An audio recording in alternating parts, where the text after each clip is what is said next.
Nimeona kwenye bajeti ya awamu hii wana mpango wa kujenga viwanja mbalimbali ndani ya mikoa na ndani ya halmashauri. Sisi mkoa wa Njombe ni eneo muhimu sana kwa kuwekeza kwenye michezo.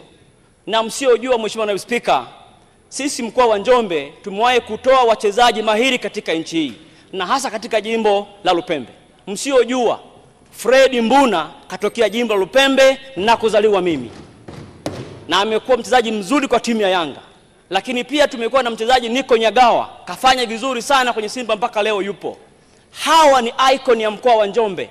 Tunaomba mkoa wa Njombe kwenye mpango huu muukumbuke kuupatia uwanja wa mpira kwa heshima ya hawa wachezaji na wananchi wa Njombe. Na jimbo la Lupembe sisi tunalo eneo kubwa. Mkitaja maeneo, Lupembe yapo ya kutosha.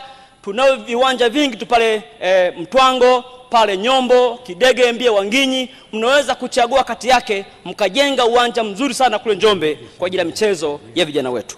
Lakini jambo lingine pia naomba niseme hapa leo kwa mchana huu ni kuhusu ligi za waheshimiwa wabunge.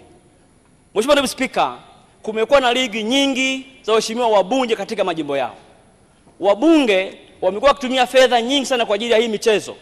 Naomba wizara hii i-coordinate hii michezo ya wabunge, itambue wabunge kama ni wadau kwenye hii michezo ili wasaidie ufundi pale panapobidi, lakini pia kufuatilia hii michezo ili iwe sehemu ya kukuza michezo ndani ya nchi yetu. Jambo lingine pia naomba niseme hapa, nimeona pia huu mpango wa kuanzisha taasisi ya kusimamia miundombinu ya michezo.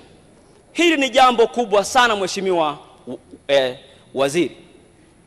Miundombinu mingi sasa hivi kama umetazama, tumeanza kutia aibu. Kucheza mpira kwenye viwanja vimejaa maji. Kuwa na viwanja vitu vimeharibika. Naamini taasisi hii ya kusimamia miundombinu, naomba ianze mapema, ianze kusimamia viwanja vya michezo.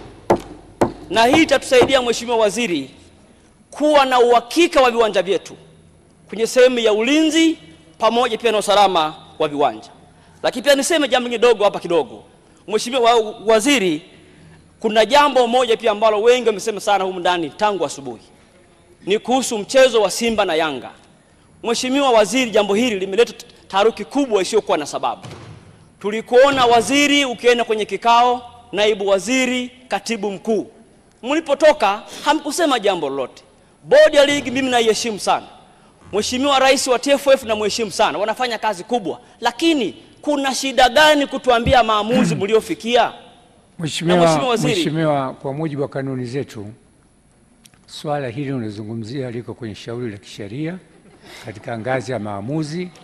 Kwa ni kuombe usizungumzie masuala hayo ndani ya bunge na kulihusisha bunge na masuala ambayo ya kisheria na kulitia bunge katika migogoro ambayo haina nini. TFF na vilabu wana kanuni zao, wanataliwa na mamlaka zao za CAF na za FIFA. Endelea tu. Asante Mheshimiwa Naibu Spika, nimepokea maelekezo ya kiti na siwezi kupingana nayo na heshimu.